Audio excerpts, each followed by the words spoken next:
कि कल हम लोगों ने पढ़ा था कि संविधान क्या होता है, संविधान किसे कहते हैं, सरकार क्या होती है, संप्रभुता क्या होती है। उसी बात को ध्यान रखते हुए हमने उस टॉपिक को जाकर छोड़ दिया था, राज्य किसे कहते हैं। तो आज हम लोग समझेंगे कि राज्य क्या है।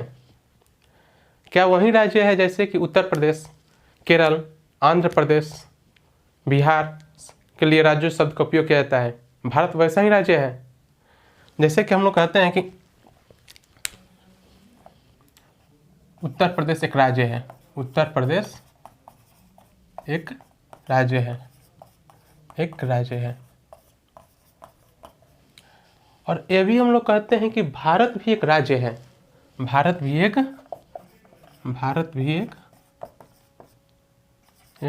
राज्य है, एक राज्य है। तो एक उत्तर प्रदेश एक राज्य है, भारत भी एक राज्य है। दोनों की राज्य की अवधारणाएं जो है, दोनों की जो तत्व हैं, क्या अंतर है। दोनों के राज्य जो शब्द है, उत्तर प्रदेश का एक राज्य और भारत के एक राज्य, दोनों में क्या अंतर है। तो हम आज उसी टॉपिक को लेकर हम आगे की ओर पढ़ेंगे, जो कि हम उसको कल छोड़ दिए थे कि राज्य क्या होते हैं। तो आज हम देखते हैं व्हाट इज स्टेट, राज्य क्या है। तो हम एक राज्य के लिए हम उत्तर प्रदेश शब्द का नहीं उपयोग करते, हम लोग भारत के लिए राज्य शब्द का उपयोग करते हैं। जैसे कि हम लोग ले सकते हैं कि स्टेट क्या है, स्टेट क्या है, what is state, what is state, राज्य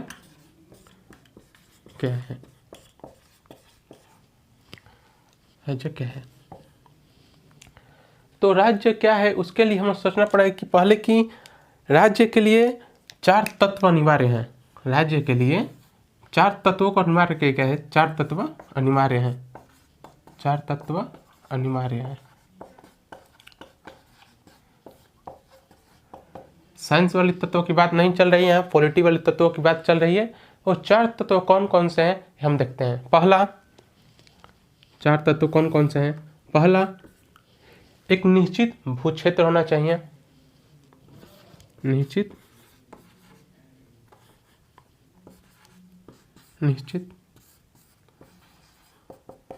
भू क्षेत्र हो। दूसरा, जनसंख्या हो,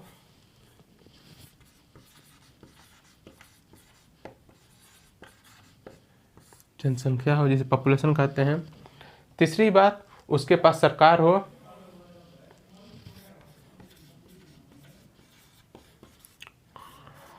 और चौथी और सबसे महत्वपूर्ण बात, उसके पास संप्रभुता हो, संप्रभुता हो।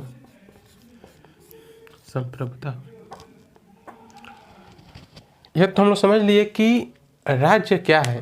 तो राज्य के लिए 4 तत्व अनिवार्य हैं। और कौन कौन से, जिसके पास निश्चित भू क्षेत्र हो, 4 निश्चित भू क्षेत्र हो, जनसंख्या हो, सरकार हो और संप्रभुता हो। तो ये 4 तत्व हैं। क्या किसी भी राज्य के लिए 4 तत्व अनिवार्य हैं। ऐसी भी तो हो सकता है कि क्या भू क्षेत्र होना आवश्यक है, तो आवश्यक है तो हम समझ सकते हैं। क्या जनसंख्या ना हो, क्या जैसे कि अंटार्कटिका हुआ, तो क्या उसे हम राज्य कहेंगे। सरकार, जहाँ पर कुछ सरकार ना हो, क्या उसे हम राज्य कहेंगे। जहाँ पर कहीं कुछ ऐसे भी स्थल जगह हैं जहाँ पर संप्रभुता नहीं है, क्या हम उस राज्य कहेंगे। तो जहाँ पर चारों तत्व अनिवार्य हैं, वैकल्पिक नहीं, चारों तत्व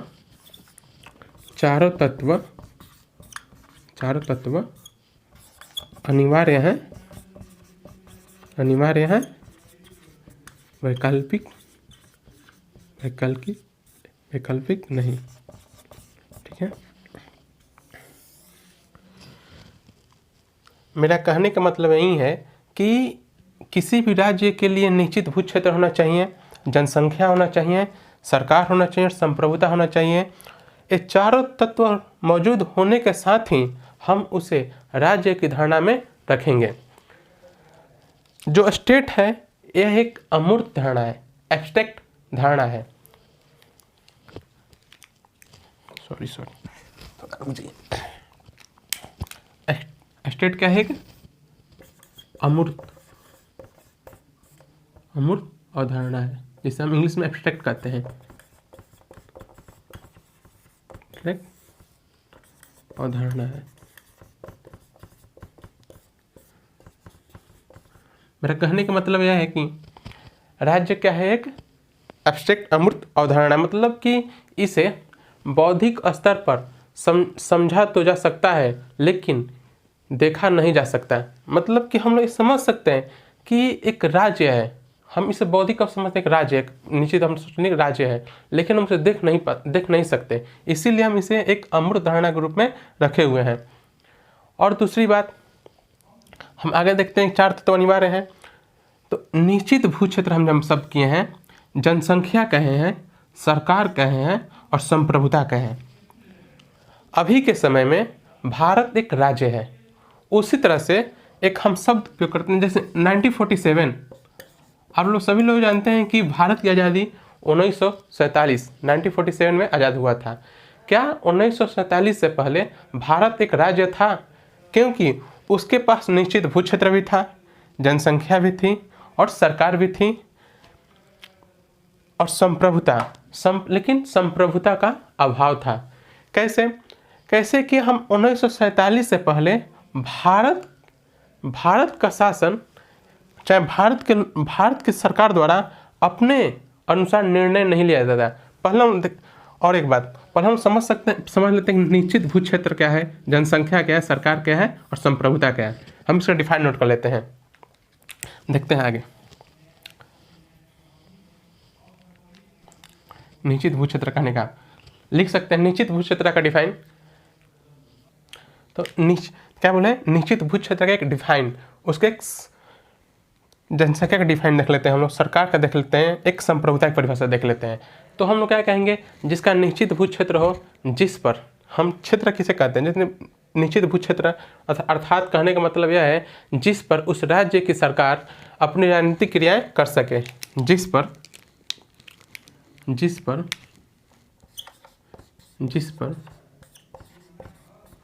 उस राज्य की सरकार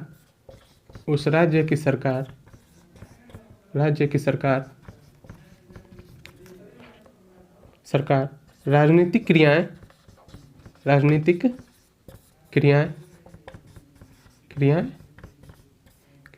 कर सकें। और दूसरी बात, जनसंख्या, हम कह सकते हैं भूभाग पर निवास करने वाला ऐसा जन समुदाय होना चाहिए जो राजनीतिक व्यवस्था के अनुसार संचालित हो। भूभाग पर निवास करने वाली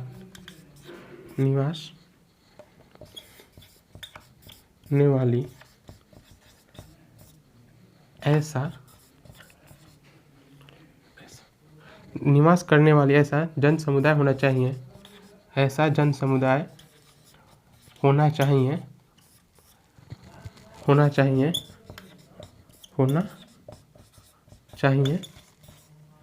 जो कानून के द्वारा जो राजनीतिक व्यवस्था के अनुसार संचालित हो सके, होना चाहिए जो राजनीतिक व्यवस्था के अनुसार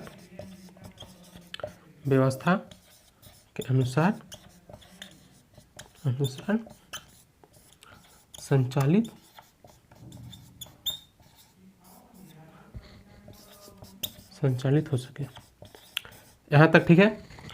और दूसरी बात, सरकार का काम है नियम को बनाना एवं क्रियान्वयन करना। मतलब उसका सरकार का काम है एक नियम बनाए, उसका अच्छी तरह से संचालित करें। तो हम लिख सकते हैं सरकार की परिभाषा, उसका काम है नियम को बनाना एवं क्रियान्वयन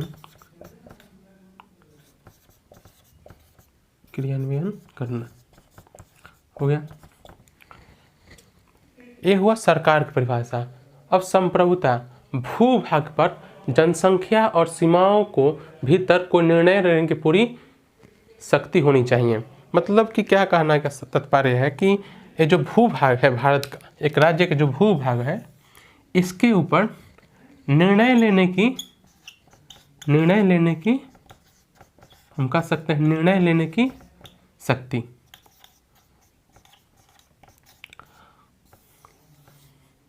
निर्णय लेने की शक्ति, इतना तो समझ लीजिए। पहला क्या है कि हम लोग बता दिए कि राज्य क्या है। राज्य मीन्स, राज्य का मतलब है 4 तत्व अनिवार्य हैं। कौन कौन से? निश्चित भू क्षेत्र, जनसंख्या, सरकार और संप्रभुता। और उसको ध्यान रखते हुए हमने कहा कि निश्चित भू क्षेत्र मतलब कि कहने का तात्पर्य है कि जिस पर उस राज्य की सरकार राजनीतिक क्रियाएं कर सके, उस और कोई सरकार बनेगी एक भू क्षेत्र पर ही बनेगी। उस भू क्षेत्र होना आवश्यक इसलिए है कि जिस पर अपनी सरकार जो सरकार बनेगी वो अपनी राजनीतिक क्रियाएं उस पर कर सके। और दूसरी बात जनसंख्या। जनसंख्या यहाँ पर कहने का तात्पर्य है भूभाग पर निवास करने वाली ऐसा जन समुदाय होना चाहिए जो राजनीतिक व्यवस्था के अनुसार संचालित हो सके। मतलब कि जो क्षेत्र है उस क्षेत्र पर निवास करने के लिए एक समुदाय होना चाहिए, एक जन समुदाय होना चाहिए, लोगों का समूह होना चाहिए, जिससे समाज होना चाहिए, जिससे कि वो राजनीतिक व्यवस्था के अनुसार संचालित हो सके, जो राजनीतिक व्यवस्था एक सरकार के द्वारा बनाई जाती है। और दूसरी बात हम बोले सरकार का काम क्या है? सरकार का काम है नियम बनाना और उसका क्रियान्वयन करना। और उसके बाद आती है संप्रभुता। सबसे जरूरी चीज़ है कि एक राज्य को, एक राष्ट्र को अपने आप को दिखाने, इसके संप्रभुता कहने का तात्पर्य मेरा यही है निर्णय लेने की शक्ति। कहने का तात्पर्य कि हम यही कह रहे थे कि भारत 1947 में आज़ाद हुआ। किससे आज़ाद हुआ? एक तो सभी लोग जानते हैं कि ब्रिटिश जो थे हम पर शासन कर रहे थे। क्या शासन क्या करे? हम लोग कह सकते हैं भारत उस समय देश नहीं था। कहने का तात्पर्य है कि निश्चित भू क्षेत्र नहीं था, इसके आधार पर कहेंगे। जनसंख्या नहीं तो इसके आधार पर कहेंगे। सरकार नहीं तो इसके आधार पर कहेंगे। या संप्रभुता नहीं तो इसके आधार पर कहेंगे। हम इसके आधार पर महत्वपूर्ण इस बात के आधार पर कहेंगे कि उसके पास संप्रभुता नहीं थी। जो 1947 से पहले जो था सरकार, उसके पास निश्चित तो भू क्षेत्र था ही, भारत का तो भू क्षेत्र था, ये तो हम लोग जानते ही हैं। जो आज हम जिस, और जनसंख्या भी थी अच्छी खासी, और सरकार भी था। सरकार था, लेकिन सरकार होने के बावजूद जो सरकार, लेकिन ये संप्रभुता नहीं थी। भारत देश के पास संप्रभुता नहीं थी। इसकी जो नियम है, इसके जो कानून है, इसकी जो शक्तियां हैं, एक ब्रिटिश सरकार के अधीन थी। तो इसीलिए हम कहते हैं 1947 से पहले, 15 अगस्त 1947 से पहले भारत एक देश नहीं था, एक राज्य नहीं था, जो कि बाद में 15 अगस्त 1947 के बाद एक राज्य के रूप में उभर कर आया। क्योंकि आज के समय भारत एक संप्रभु राज्य है, क्योंकि उसके पास एक निश्चित भू क्षेत्र भी है, जनसंख्या भी है, सरकार भी है, और उसके पास आज के डेट में संप्रभुता भी है। और आगे हम देखेंगे, हमें अभी बता दिए हैं कि 4 तत्व अनिवार्य हैं, क्योंकि वैकल्पिक नहीं। मतलब एक 4 में से एक भी तत्व इसमें से नहीं रहेंगे तो हम उसे राज्य की अवधारणा में नहीं रखेंगे। ठीक है, आगे देखते हैं, हम लोग आगे चलते हैं। आगे की ओर हम इस बात को ध्यान रखेंगे कि इतना तो हम राज्य जान लिए। राज्य के बाद आती है एक शब्द राजनीतिक व्यवस्था। जो राजनीतिक व्यवस्था है कि राजनीतिक व्यवस्था क्या है, आखिर राजनीतिक व्यवस्था की आवश्यकताएं क्यों पड़ी, आखिर उसके लिए क्या क्या अनिवार्य तत्व हैं, उनको भी हम ध्यान रखते हुए आगे की ओर धीरे से अग्रसर करेंगे। चलिए देखते हैं।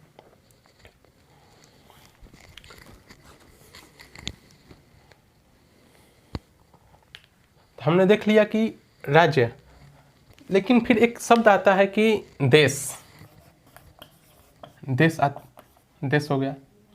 उसके बाद हम लोग कहीं कहीं पढ़ते हैं कि राष्ट्र भी पढ़ते हैं।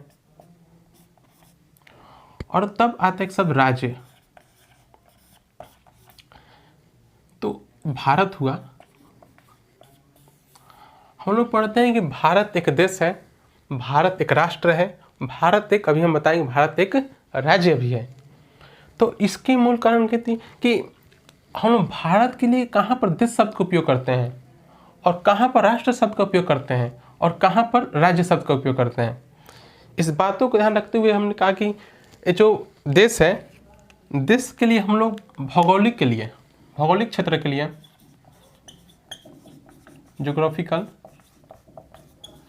जब हम ज्योग्राफी पढ़ेंगे, भूगोल पढ़ेंगे, उसमें हम लोग भारत के लिए राष्ट्र शब्द या राज्य शब्द का उपयोग न करके हम वहाँ पर देश शब्द का उपयोग करते हैं।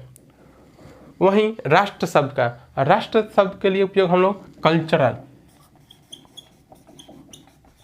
संस्कृति के लिए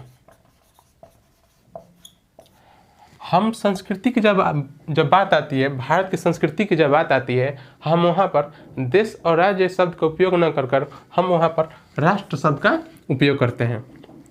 और राज्य शब्द का उपयोग हम वहाँ पर करते हैं जहाँ पर पॉलिटिकल, जहाँ पर राजनीतिक बातें होती हैं, पॉलिटिकल। जैसे कि अभी हम लोग देखा कि राज्य हम लोग कहाँ देखा, अभी हम पॉलिटी पढ़ रहे थे, तो राज्य के 4 अनिवार्य तत्व देखें। अब यहाँ तक समझ में आ गया होगा आप लोगों को कि देश शब्द का उपयोग कहाँ करते हैं, राष्ट्र शब्द का उपयोग कहाँ करते हैं और राज्य शब्द का उपयोग कहाँ करते हैं।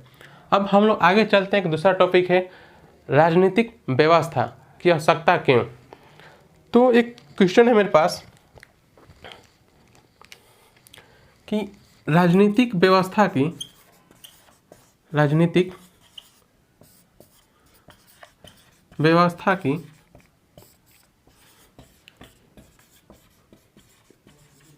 आवश्यकता की।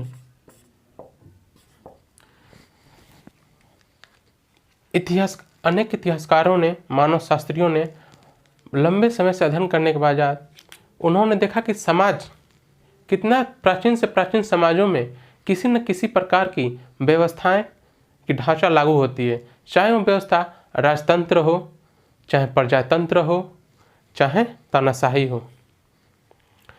प्रजातंत्र कहने का मतलब कि लोकतंत्र, मतलब कहने तात्पर्य है कि कोई भी व्यवस्था, अगर हम लोग प्राचीन से प्राचीन समय में जाएं, वहाँ पर राजनीतिक व्यवस्था पुरानी से इतिहासकारों द्वारा, जैसे कि कोई इतिहासकार या मानव शास्त्री, चाहे अरस्तु हो, चाहे सुकरात हो, चाहे प्लेटो हो, चाहे हम लोग अपने देश से ले सकते हैं कौटिल्य हो, जिसे हम लोग चाणक्य कहते हैं, चाहे वो और अरस्तु हो, चाहे जिसे हम कहते हैं कार्ल मार्क्स हो, तो उन लोगों ने अपने अपनी राजनीतिक व्यवस्था के आधार पर अनेक विचार दिए हैं।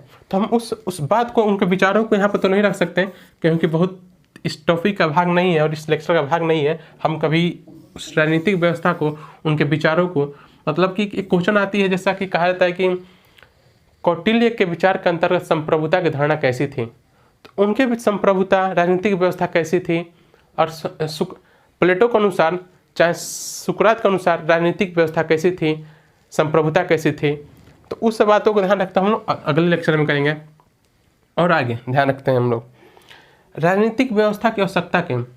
राजनीतिक व्यवस्था की आवश्यकता इसलिए पड़ी, हम बात कहें कि किसी न किसी समय में, किसी न हर एक प्रकार के हर समाज में कोई ना कोई कानून या कोई ना कोई नियम लागू होते ही रहते हैं, चाहे वो राजतंत्र हो, चाहे लोकतंत्र हो, चाहे वो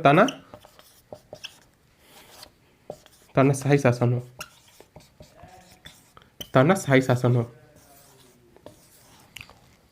शासन हो। इसके पीछे कारण क्या है कि कहने का तात्पर्य है कि राजनीतिक व्यवस्था जो है आवश्यकता इसलिए है क्योंकि कोई भी समाज बिना राजनीतिक व्यवस्था के अलावा नहीं अच्छे तरीके से संचालित हो सकती है।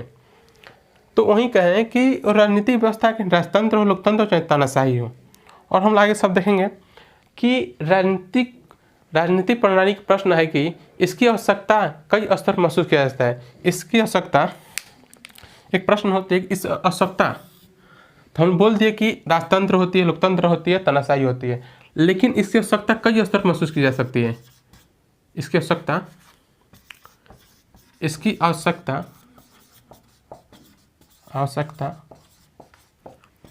कई स्तरों पर महसूस की जाती है।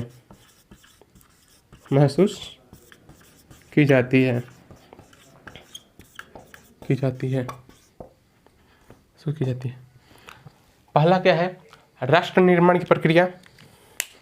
पहला हम लोग देखेंगे, पहला राष्ट्र निर्माण की प्रक्रिया।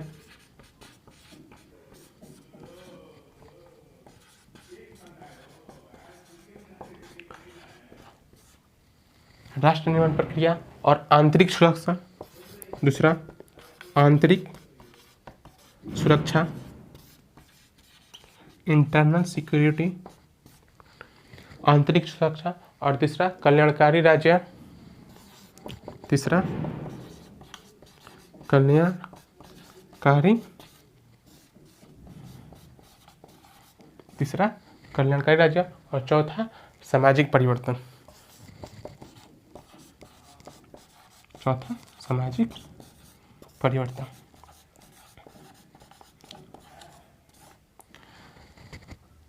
हम लोग एग्जाम्पल के तौर पर हम यहाँ पर भारत को लेकर चलेंगे। हम यहाँ पर क्या करेंगे, एग्जाम्पल के तौर पर हम भारत को लेकर चलेंगे, क्योंकि इसकी आवश्यकता, हम बता दें कि राजनीतिक व्यवस्था, हर समाज में कोई ना कोई राजनीतिक व्यवस्थाएं थी, चाहे राजतंत्र हो, चाहे लोकतंत्र हो, चाहे तानाशाही हो। अब इसकी आवश्यकताएं, राजनीतिक व्यवस्था की क्या आवश्यकता पड़ती है? पहली चीज राष्ट्र निर्माण की प्रक्रिया। इसके पीछे क्या है कि आज भी विरोधी ताकतें, जैसे कि विरोधी ताकतें किसी न किसी तरीके से हमारे ऊपर हमला करने, हम लोगों को, तो राष्ट्र निर्माण प्रक्रिया आज भी चालू है, क्योंकि विरोधी ताकतें सोचती है कि इनकी आर्थिक स्थिति को किसी भी तरीके से इनको अपने अंदर लाया जाए। और दूसरा चीज आंतरिक सुरक्षा, जैसे कि आते दिनों में आतंकवाद,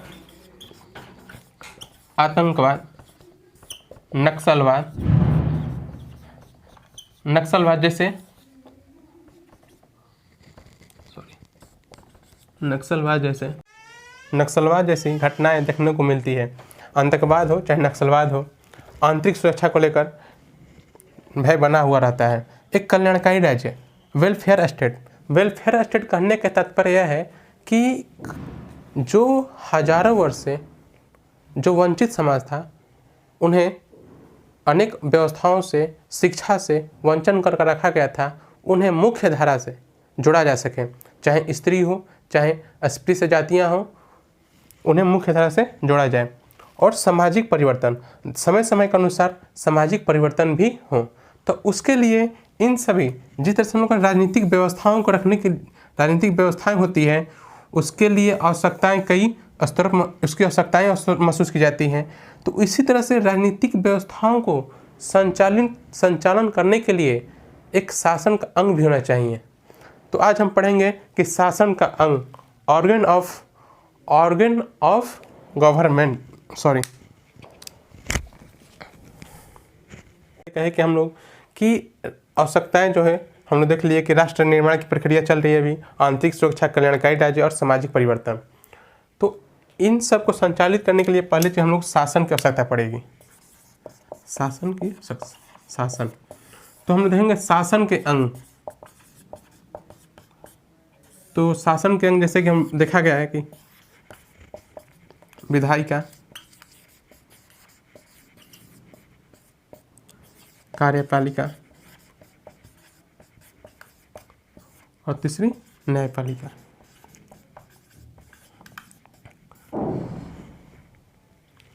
इसका काम है विधि बनाना, संचालन करना और इसका नीति का अच्छी तरह क्रियान्वयन, अधिकारों का संरक्षण करना। न्यायपालिका काम है कि अधिकारों का संरक्षण करना तथा कानून के अनुसार विवादों का समाधान करना।